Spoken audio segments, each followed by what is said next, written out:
So what we're looking at today is angles and their measures. So you are typically used to angles being measured in degrees.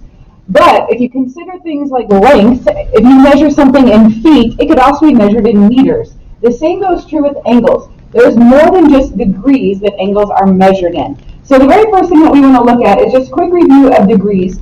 That degrees are going to be equal to, and this is going to be 1/180th of a straight angle. So if you think about that, that makes sense. If you think back to geometry, a straight angle is 180 degrees. So 1 degree is 1/180th of that. Or you could think of it's 1/360 of an entire circle. That's something you already intuitively know. You also already know this symbol for degrees. Now, the thing that is maybe new is that each degree is divided into 60 minutes. So again, if you think about it like hours, there's 60 minutes in 1 hour. There's also 60 minutes in each degree. Your symbol for that is just this little apostrophe. Each minute is also going to be divided into, you might guess it, 60 seconds. Okay, and again, your symbol here, that looks like an apostrophe. So the first thing that we're going to do today is convert from degrees to this degree, minute, second situation, and then also back. So if you look at the very first thing, if you're converting 99.37 degrees to degrees, minutes, and seconds, the 99 is the whole. You have 99 degrees, we know that. So the 0.37, if you multiply 0.37 times 60, that's going to get you the number of minutes. Now the only thing is when you multiply that, you get 22.2 minutes. And so if you think about that, we're going to go ahead and throw the 22 over here. And then we're going to bring down this 0.2. And this 0.2, we're going to multiply again by 60 to get to seconds. And so 0.2 times 60 is going to give us 12. And so we've got 99 degrees, 22 minutes, and 12 seconds. That is going to be the conversion. Now, for number 2, this one, we're going the other direction. So if we look at this, we've got 48 degrees, that's the whole part. Then we've got the 30, we have 30 over 60, because again, there are 60 minutes in 1 hour, or excuse me, 60 minutes in 1 degree, also in 1 hour. And then you also have to take into consideration this seconds piece. Now the key is, it's 36 of the entire degree, 36 pieces of the entire degree, but the problem is this 36 is over 3,600 because there are 3,600 seconds in a degree. Okay, so there are 60 minutes in a degree, but there are 3,600, and the way you would get that is you would do 60 times 60. That's where that comes from. So what you would do in your calculator is you would now go ahead and type in all of this. And when you type in all of this, you would get a value of 48.51 degrees. Okay? Now, here's the thing. Don't stress too much about this piece. This is just a little snippet of today. The big thing, the big focus that we're going to look at today is the radians. So if you look on your calculator and you go to mode, you can change your angle measures from degrees to radians. Radians is something that's new. So here's what a radian is. A central angle has a measure of 1 radian if it intercepts an arc with the same length as the radius. So let's talk about what that means. Okay, we're going to draw in a radius and we're going to draw in a central angle. So we draw in a central angle. If this radius is equal to that arc length, so this is going to be the exact same, that angle measure in the middle is 1 radian. Okay, so if you take a look at this, the key, the note for this, and this is the key to remember, it takes approximately 3.14 radians to form a semicircle. Okay, now keep in mind that a semicircle has a measure of 180 degrees. So if you think about this, it makes sense in terms of our conversions that we're going to get to in just 1 second, because 3.14 should look familiar. That is pi. So what we just established here is that pi radians is 180 degrees. Okay? So we're going to take a look at our conversions here. So since pi and 180 degrees both equal a straight angle, that's what we're using in our conversions. So if we go from radians to degrees, what we are multiplying by is 180 degrees over pi radians. And then the other way is going to be very similar, that if we're going from degrees to radians, instead of 180 over pi, we're going to flip that. It's going to be pi over 180 degrees. So if you think about it, here's the key on figuring out how you know which one to use. We start with radians, radians goes in the bottom. If you start with degrees, degrees is what goes on the bottom. Okay? So let's take a look at some examples, and hopefully this will make sense as we go. So first off, we start with 2 radians, and we're trying to go to degrees. So if we start with radians, radian goes on the bottom. So it's the pi radians on the bottom, 180 degrees on the top. And then don't forget our rules about multiplication with fractions. We're just multiplying straight across and then dividing by pi, which is going to get us approximately 114.59 degrees. Okay? If we look at the second one, this is going to require a little bit of canceling. It's going to clean up a lot nicer. You're not going to have a decimal.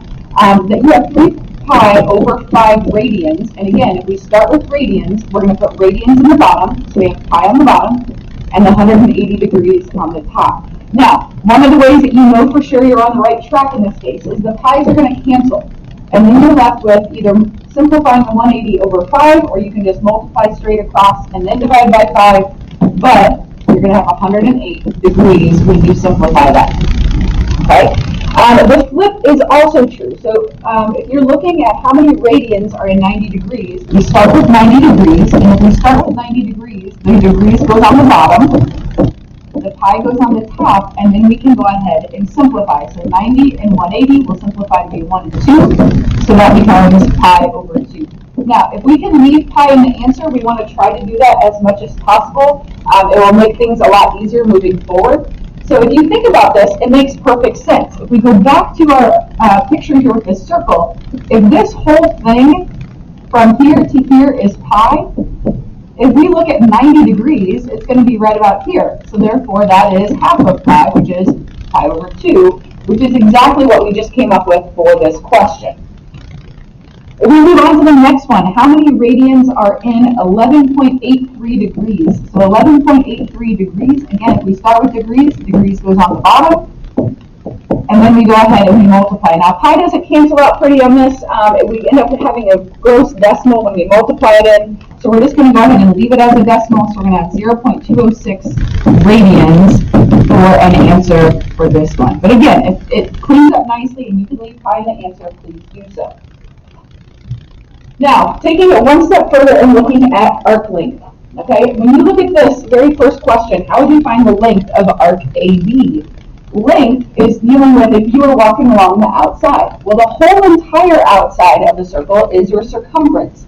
So if you think about going back to geometry, circumference is equal to 2 pi r, r being the radius. Okay, so the whole thing, the whole circumference in this case is 2 times pi times 4, because that's our radius, which equals 8 pi. That's the entire thing. Now the only thing is we're not looking at the entire thing. We're looking at 120 degrees of the entire thing. So if you think about it logically, we're looking at 120 degrees of that 360. 360 is a whole circle. And then that's the portion that we're looking at. And if we multiply that by the whole thing, we're going to get an answer. Now 120 over 360 will simplify to be 1 over 3. And so this whole thing will simplify to be 8 pi over 3.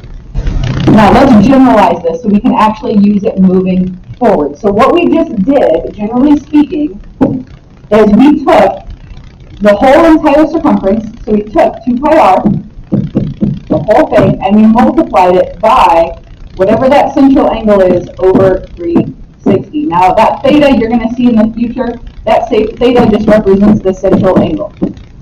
Okay? So when you look at this, you can actually simplify this because when we look, we can combine the 2 pi r and the theta in the numerator over 360, and then the 2 and the 360 will simplify to get pi r theta over 180. And so that is going to be our arc length formula in degrees. So pi r theta over 180. In terms of what those pieces mean, your theta is the central angle in degrees. And then your R is your radius of the circle, okay? Now, one of the things to be mindful of is because, and I'm going to just throw this in here, because 180 degrees equals pi radians, we know that we can then do a little substitution to figure out your arc length formula in radians. So if we use this, okay, use this pi radius times theta over 180, we can go ahead and we can substitute. We know 180 equals pi. So we can do some substitution in the bottom, 180 degrees equals pi, and now we can go ahead and cancel this out, and we have the radius times theta. And that is what your arc length formula is in degrees. So it actually cleans, or excuse me, in radians. It cleans up very, very nicely. So the only difference here, your theta is the central angle in radians.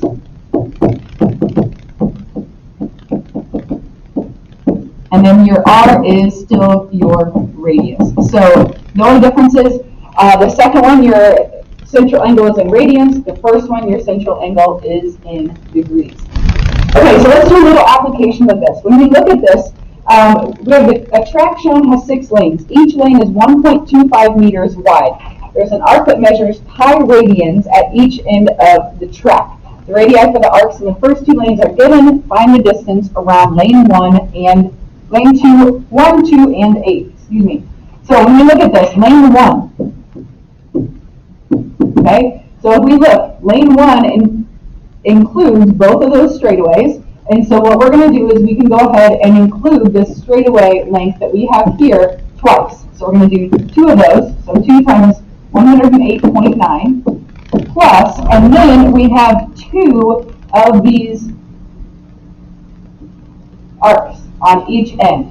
Okay, so remember, we are in radians. So if we're in radians, we're going to be using radius times theta for our arc length.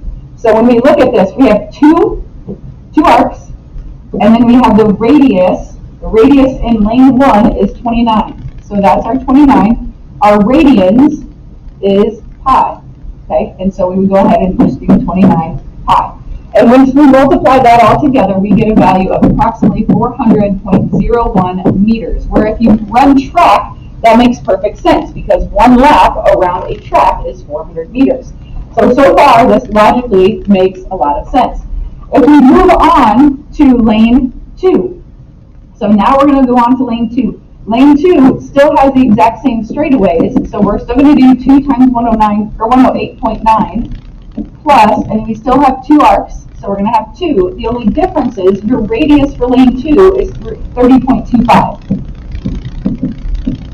Your radians is still pi, and you would multiply all of that together. When you multiply all of that together, you get 407.87 meters. So you have approximately 7.86 meters difference between what you would run in lane 1 versus what you would run in lane 2. That's why, if you think about it logically, your start places in track are staggered, and it's not a shock that it's staggered approximately that 7.86 meters from lane 1 to lane 2. That's to make it an equal race. So that's why you have a staggered start. Now, it goes on to ask you for lane 8. So we could technically do lane 3, lane 4, lane 5, lane 6, lane 7, all of those in between, but it asks us to jump to lane 8. So let's talk about this.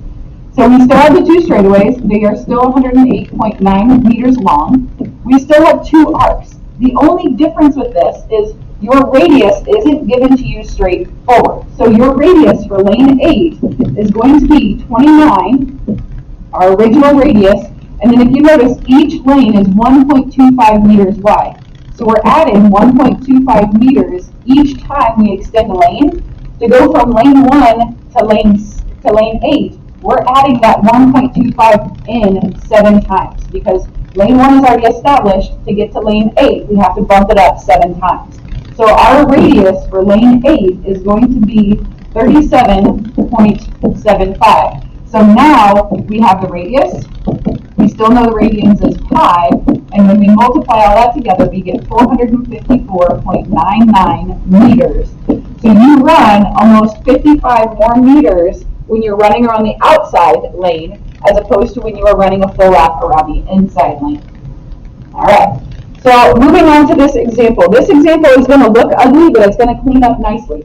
So if you have a bicycle that has 26-inch diameter wheels that are rotating at 200 revolutions per minute, or RPMs, find the bicycle's speed in miles per hour. So what we're going to do is we're going to start with what they give us. They give us 200 revolutions per minute. We're going to set that up as a fraction, or as a ratio. So 200 revolutions per 1 minute.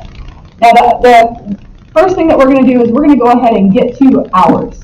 Okay? So the key is when you're setting up future ratios along this and you're setting them up, they have to alternate where your labels are. So for example, since minutes is in the bottom, we're going to then move minutes to the top. So in 1 hour, you have 60 minutes.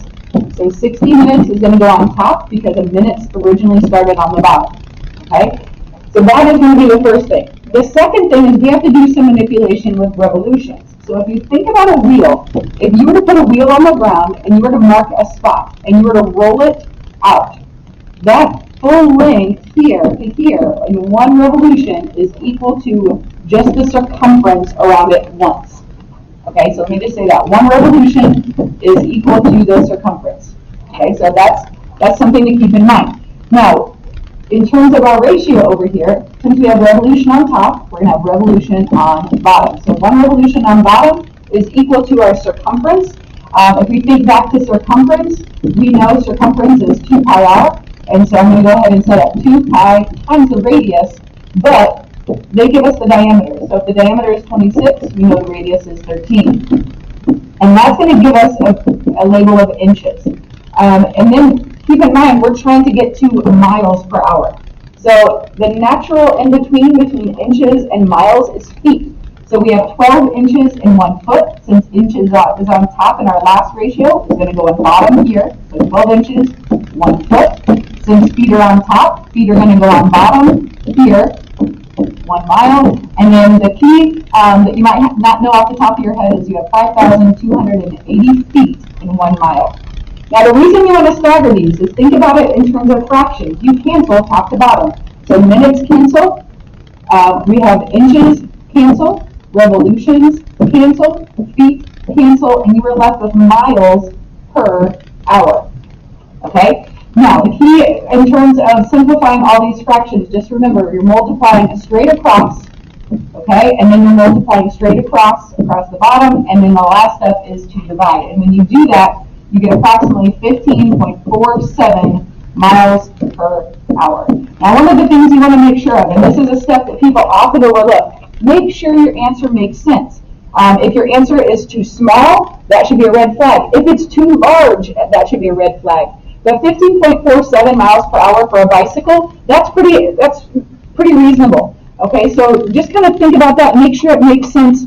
And then again, don't get intimidated by this question. Just break it down step by step, making sure that you alternate your labels top to bottom. All right, guys, as always, ask questions wherever they pop up. I know they're going to pop up, so don't hesitate. All right, thanks a lot. Have a good one, guys.